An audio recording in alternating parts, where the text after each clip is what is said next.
Hello AP Physics students, it's Mr. Ellis, and I'm going to talk to you about thin film interference and how to solve a problem so that you're ready to go next class. Thin film interference is what happens when you have a very thin, almost on the order of a wavelength of light, film that's a different index of refraction than the stuff below it or above it. And this actually happens after rainy days. You can get a thin film of like gasoline or oil on the road, and it makes this pattern. What you're seeing is actually a pattern of interference, constructive and destructive, maxima and minima that occur at different places for different colors. So this is the picture of it. We've seen this before with particle model. You get a reflection and a refraction that occurs at each boundary. And when you look down on the oil slick, or the soap bubble or whatever you're looking at, what you're actually seeing is interference between two reflected rays, like this one right here and this one right here. And when they hit your eye, they can interfere with each other constructively or destructively.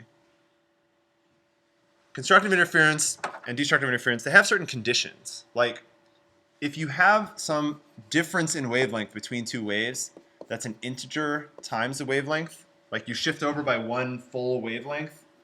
Let's say that's what's happening here. You're going to end up with the same wave again, and you get constructive interference. Destructive interference is when you switch over by a half wavelength, right? And that means you get a condition that looks like this, and that'll give you destructive interference.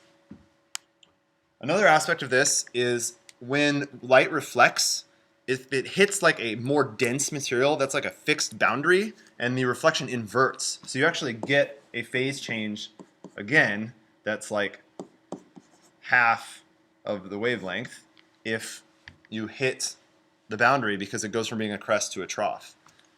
If you don't hit a fixed boundary, then there's no phase change. So putting this all together, you basically have to kind of pick the right option when you do these problems. So here's an example problem. There's white light shining down, and we draw it slightly angled just so we can see what's happening. Okay, but you're looking straight down on the film, and you see red. So is that constructive or destructive interference? Well, if you see it, it's constructive, which means that the difference in the wavelengths has to be some integer value times the wavelength of the light. Okay? But what happens is you have to account for the ray A that bounces off the top surface and B, the one that bounces off the bottom boundary. So there's a few steps to follow. So let's go through it. So step one is you have to figure out, is there a phase shift at point A? And if it hits a more dense material, there is, right? So it hits oil from air, it's a higher index of refraction, so you have that phase shift occur. It's going to invert. What about at B? Well, B, it hits a lower index of refraction, right? So here at point B, the water has got a lower index of refraction, so it's not going to experience that phase shift, so it's just going to be 2t. Why is the path, why is it shifted by 2t? Well, t is the thickness, right? So it goes down and comes back up. So the wavelength is going to be offset by 2 times t when it gets out of the film again. All right, and that's right at this point. Okay, so step 3. Now we can actually find the shift of wavelength between the two reflected rays. So you just subtract the shift at B minus the shift at A, so it's going to be 2t minus lambda over 2. All right, that is our relative shifts. So knowing that, 2t minus lambda over 2, is it constructive or destructive interference? We have to decide, what is the case here? Well, it's a maximum, right? You're seeing the reflected light of red, so it's constructive. So that means you can plug that in. M lambda equals 2t minus lambda over 2. That's the case for constructive interference with this film. So m lambda equals 2t minus lambda over 2.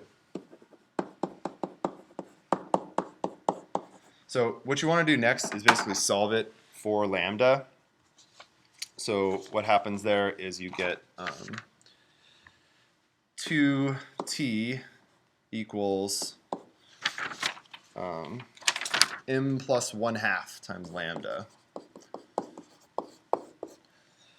All right, lambda is the wavelength, right?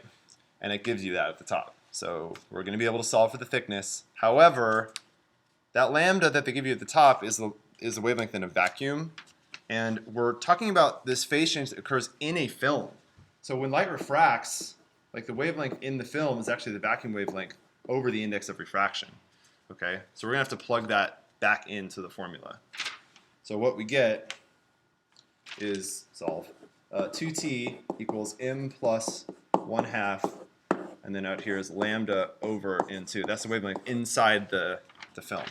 Okay, so once you're at this point, you can finally solve. And when you plug stuff in here, you're going to do 1/2 to both sides because you're solving for this t min. Oh, what's m? The minimum possible thickness. So what is the minimum possible integer we could use here? You might say 1, but you can actually use 0. 0 is going to give you an answer. So let's make m equal to 0. So that's going to give us the minimum possible thickness. So T minimum is going to be lambda over 4 times N2, which is going to be equal to, oh, this is the vacuum lambda, right? So let's call it that. So that's 636 nanometers over 4 times oil index of refraction, which is 1.5, and the minimum thickness is 106 nanometers for the oil film. So there's just a lot of steps to follow, but if you go through them carefully, you will get to the answer.